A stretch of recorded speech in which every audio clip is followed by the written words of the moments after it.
ایک بدو عورت تھی، جب آپ تشریف لے گئے نا ہجرت کر کے مدینہ، تو رابغ ایک جگہ آتی ہے، وہاں بھوک لگی، پیاس بھی، تو ایک خیمہ دیکھا، وہاں پہنچے تو ایک بڑھیا بیٹھی تھی، اس کا نام تھا ام معبد الخزاعیہ۔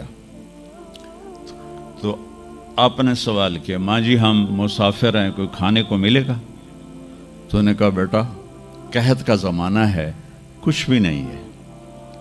ایک بکری بیمار اور کمزور اور بن بیاہی کھڑی ہوئی تھی، تو آپ نے کہا اس بکری سے دودھ نکال لوں؟ تو اس نے ایسے بڑی حیرت سے دیکھا کہ یہ عرب ہو کہ ایسی بات کر رہا ہے کہ اس بکری سے دودھ نکال لوں؟ تو وہ کہنے لگی یہ تو بن بیاہی ہے، اس کا تو ویسے بھی اس کے جسم پر بوٹی نہیں ہے، اس سے ایک قطرہ بھی کوئی نہیں۔ کہا ماں جی آپ اجازت دیں؟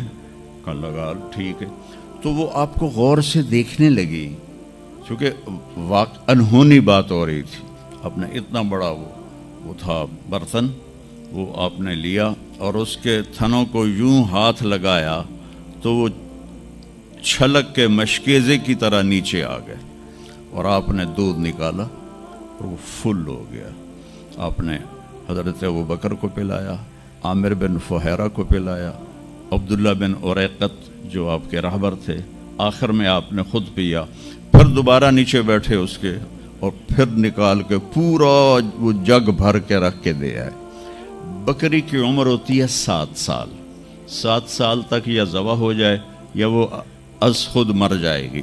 بہت کم ہوتا ہے کہ کوئی بکری 7 سے 8 سال ہو جائے۔ یہ اس بکری کو میرے نبی کے ہاتھ لگے تھے، یہ بکری 22 برس زندہ رہی، 22 برس، اور اس کو ذبح نہیں کیا گیا، یہ مر گئی، خود ہی مر گئی، وہ نبی کے ہاتھوں کی برکت۔ شام کو اس کا خامد آیا ابو معبد، انہوں نے کہا یہ دودھ کہاں سے؟ تو ام معبد کہنے لگی اس بکری سے۔ پاگل ہو گئی ہیں، یہ بکری دودھ دے سکتی ہے؟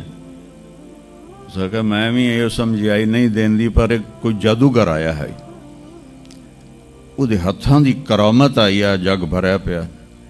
کہنے لگا ان عتیلی، مجھے اس کی صورت بتا، وہ کیسا تھا؟ مجھے لگتا ہے یہ وہ قریشی ہے جس کی خبر مشہور ہو گئی ہے کہ وہ مکہ چھوڑ کے مدینے جا رہا ہے۔ تو اب وہ بولی، ترجمہ بعد میں کروں گا، آپ الفاظ کا ردم اور اس میں جو موسیقی ہے اس کو آپ تھوڑا محسوس کیجئے گا۔ رأیت رجلا ظاہر الوداء ابلج الوجه حسن الخلق لم تعبه ثجلة لم تزری به سعلة وسیم قسیم فی عینیہ دعج فی اشفارہ وطف فی صوتہ سحل فی لحیتہ کثافہ فی عنقہ سطع اذا تکلم علاہ البہا واذا سکت علاہ الوقار من انفسکم۔ تو کہ میں نے ایک شخص دیکھا جیسے 14ویں کا چاند کپڑے پہن کے نیچے اتر آیا ہو، اور 14ویں کے چاند کی طرح چہرہ چمکتا تھا، کلیوں کی طرح روشن تھا، ماتھا بہت خوبصورت چوڑا تھا، سر بہت خوبصورت سیاہ بڑے بال تھے، اور بھویں بڑی خوبصورت کمان کی طرح، یہاں بال نہیں تھے، یہ جگہ صاف تھی۔ یہ ہماری بچیاں یہاں ان کو لیزر کرواتی ہیں، بھائی تو ان کو مٹاؤ یہاں سے، ہائی ہائی بھی کر دیا تو اے بھی مٹائیں دیا۔ تو میرے نبی خود ایسے آپ کی بھویں یہاں تک آ جاتی تھی، یہاں تک، اور آپ کی آنکھ موٹی تھی اور سیاہ تھی اور سرخ ڈورے تھے اور لمبی تھی، اور آپ کی بھویں قدرتی لمبی تھی، لمبی جیسے یہ بچیاں وہ مصنوعی نہیں لگا لیتی، وہ پتہ بھی لگ جاتا ہے مصنوعی ہے تو کی فائدہ ہویا، تو یا تو پتہ نہ لگنے دو، اور جب دور سے نظر آ جاتا ہے کہ کسی اٹھ دی لے کے آ گئی ہے